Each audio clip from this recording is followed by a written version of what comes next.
It would be a kind of sequel, even though a lot of the action takes place before Hamilton, like The Godfather Part 2, but in a bodega.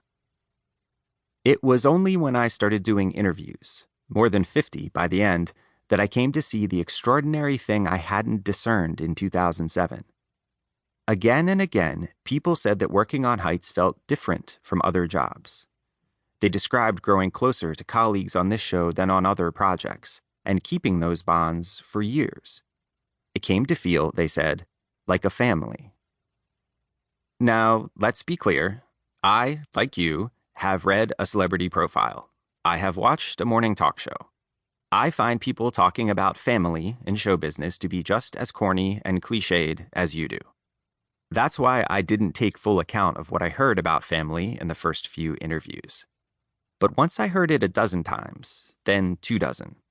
Once I heard it from people who had no connection to the original production, from actors and directors who staged the show all around the world.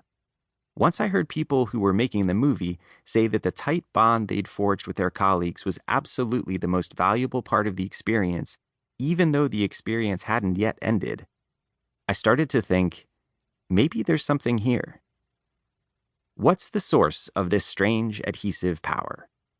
People first felt it and tried to explain it 22 years ago. They are still trying.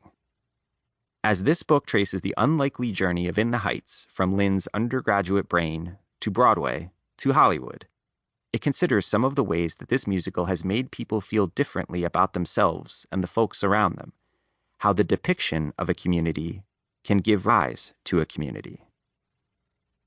Like the Hamilton book, the story proceeds along parallel tracks.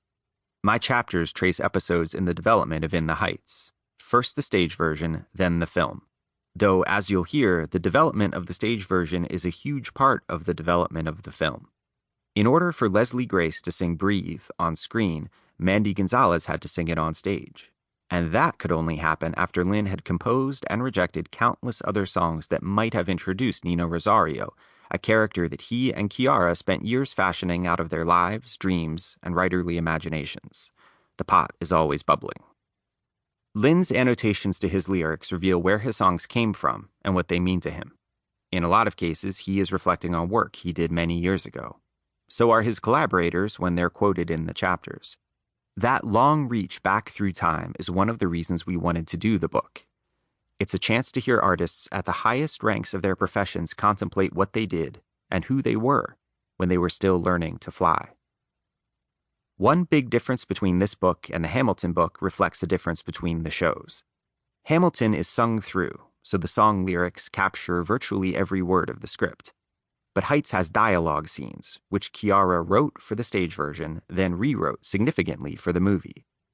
Since it wasn't possible to include 2 full scripts in the book, she wrote essays about a handful of key moments in the story. Each one traces her creative process, from inspiration to stage version to screen. Think of these essays as the stitches that bind the lives of Heights together. The order of the songs, like the dialogue, changed between Broadway and the film version. We've kept the order from the stage version. The lyrics printed in the book follow the original Broadway cast album. You can hear Lin's annotations on his songs later in the audiobook.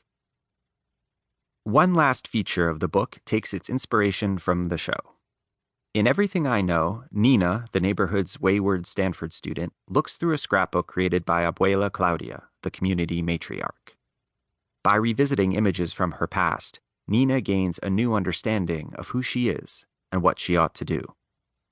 Scattered throughout this book, you'll find recuerdos. The word recuerdo captures their character more fully than any word in English. It means memento, but it also means I remember. It implies not just recollection, but tribute. The recuerdos weren't chosen on the basis of intrinsic historical significance. They're here because they meant something special to a member of the Heights community.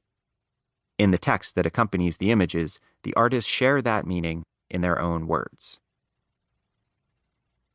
In early 2020, Lin, Quiara, and I had nearly finished our book. All that remained was a final chapter about the movie's world premiere, which was set for June. But people began to fall ill, first far away, then painfully close to home. COVID-19, sweeping around the world, put American